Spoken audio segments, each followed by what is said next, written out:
Welcome to another edition of Mark's Inspiration. Glad you could join me today as always, and today's topic is going to be frame control. We're going to continue from yesterday, and I have this article that I've been reading which is very good, and I tend to agree with most everything they've said on it. So we will continue with that today so you can learn to be better with your girl or with your wife, whichever it happens to be. Or your girls. It's all up to you. You don't control the women, but you control yourself and your frame, your thoughts, your emotions. By controlling that, you're able to control the frame of the relationship, whatever kind of relationship you desire to be in. This not only works with women or with girls, ladies, it works in all aspects of your life. Excuse me. Okay, so we'll continue on today, and here we go. To develop your frame by straining it, testing it, challenging it. Your frame is a psychological muscle, just like the muscles in your arms, your legs, and your body. You strengthen them by putting yourself under pressure. You can do it willingly, or life will come along and do it for you.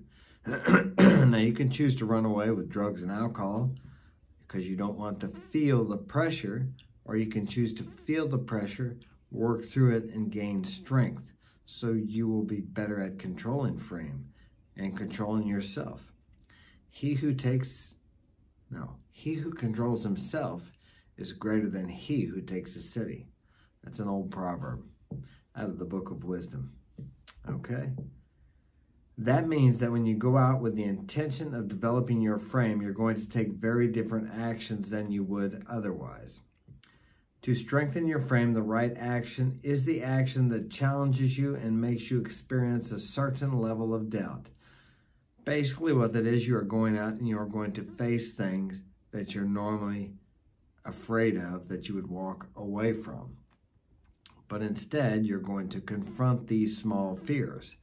And each time you do this, that builds up that inner strength, that inner muscle. This is how you put resistance voluntarily on yourself to gain inner strength. And this is what women are really attracted to, inner strength. That's why you see in the movies sometimes they're attracted to a guy. He doesn't say much, but he's strong. He gets stuff done. He's mysterious. He's powerful because he is controlling himself. And thus, somehow it appears that he's able to control outside circumstances. But really, by controlling himself, he controls his outer world. He doesn't react, he acts. If your frame is weak enough that you eject from interactions as soon as women indicate a slight hint of disinterest, a lot of guys do this, then your mission is to stay in your interactions and to withstand that discomfort as long as possible. Not because it will help you be with a particular girl, but because it will make you a stronger person. To be fair, sometimes it does help you to get with that girl quicker.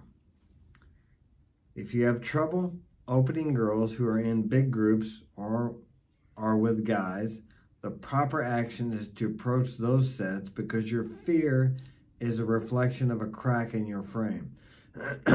Your frame is weaker wherever there is fear. So it goes back to what I said. You're actually facing fear and overcoming that fear.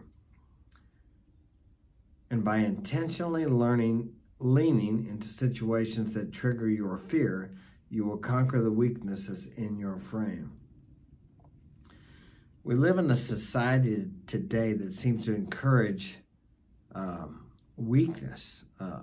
Everyone is offended by this, or they're offended by that. They are always trying to be as safe as possible. Have nothing wrong with being safe. But the point is, you have to face fear. You have to actually embrace situations which are fearful and challenging if you want to become a man of strength, a man of character, a leader of men. Okay? To do that, you have to embrace these fearful things, confront them, and walk through them. You don't have to start out with something gigantic. Start out with something easy, like saying hello to the clerk at the gas station. Tell her that you like her hair. I mean, find something about her that you sincerely like or appreciate. Or maybe she's really friendly every time you walk in there. You may say, you know, I really like your personality. I like coming in here because of the way you are. And better if this girl is not attractive, okay? But if she is, that's fine. Either way. But if she's unattractive, it will be easier for you. Or if she's an old woman, find even an old man. Find someone that you can find something good about. Maybe you see an old man who's still working. You could tell him, you know, I admire you. You're 75 years old and you're still out here working. I would like to be doing that when I get to be your age, if that's what you admire about him. But this is something you would normally not do. It's not that big of a deal because it's a man. It's not someone you want something from. But you're just genuinely admiring a character trait that you like about this man, and you're telling him. Now, regardless of how he accepts it, if he looks at you like you're weird or why is this guy doing it, doesn't matter. You're not doing it for his acceptance. You're not doing it for his approval. You're doing it for you to gain strength. Now, make sure it's a sincere desire, something that you really admire about this man. Maybe the way he walks, the way he works, the way he carries himself, his business, some accomplishment he has in life. Compliment him on that. Okay, this is something you normally would not do because you would be afraid that maybe it wouldn't be taken well, or this man doesn't want to talk to you, or maybe he doesn't even know who you are. Many ways to do this. The exact implications of this approach to game are determined by your level of experience. And you get experience by not only approaching girls, but by being social, by stepping out, by being extroverted in all aspects of your life. That's how you learn to be social. As I've said before, when you walk into a room, walk in that room like you own the place. Look around at everybody, scan the room, decide who you're going to talk to or what you're going to do, then do it fearlessly. Now, you may be feeling some fear, but do it as a fearless person would do it. Remember, you own the room, but only if you believe you do, or act as if you do until the belief follows that. Okay, sometimes you have to act your way into believing or feeling. Now, if you're acting on it, you believe that it can be done. But as you act, the belief becomes stronger and you become the person that has that belief. At a beginner level, you might strengthen your frame by going out every day instead of just watching videos of other guys picking up girls. If you're an intermediate, you can develop your frame by trying to close every girl you talk to. You might try to pull every girl you meet, or you might try to get every girl's number, even when a girl clearly isn't into you. If you're legitimately advanced, you might develop your frame by approaching and trying to pull every single 9 and 10 that you see while you're out. That would be a good challenge for me. Although I don't see too many 9 and 10s around here where I live. I live in Missouri. It's one of the heaviest states in the U.S., which means there's more people here overweight and obese than any other state in the nation. And I like slender girls, so not a very good lake for me to be fishing in. But occasionally, I see a nice-looking woman. How to attract women with frame, Part 3, the paradox of outcome focus. Okay.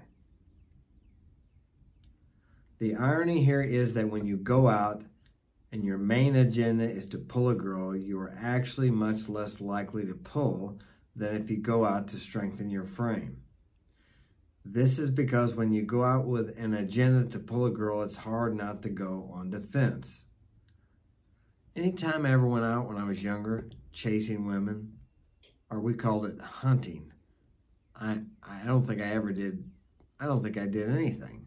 It's like I never scored, as we used to say, because you're actually trying too hard, or your agenda is to pull a girl. But when I would go out just to have a good time and party and have fun, I almost always ended up with a girl. It's like you repel people, or you repel things in your life when you're chasing it, when you're grasping for it, when you're trying to get it. You have to have less of an attachment to outcome. When you're talking to a girl that you decide you should pull, it's easy to hold back and play it safe. For example, you might not say things that are polarizing. You might avoid physicality, or you might hesitate to lead because those actions risk losing. Taking risks might mess up your opportunity with that particular girl. Going on defense is one of the worst things you can do when it comes to picking up girls. Girls want a guy who's on a fence. They want the guy who does take risks, the guy who does try to pull her, the guy who asserts himself unapologetically as a man. Your job as a man is just to step out there, unafraid, brave, daring, bold, just as the men of old did when they sailed off on the ships for 6 months, a year, 2 years, not knowing if they were going to come back. Because, hey, the earth was flat, right? They might fall over the edge. Or the men that went off to war for years, 8 to 10 years. That's what they did as they were men. You think they were worried about approaching a girl? Yeah, maybe they were. But still, back then it was a different time.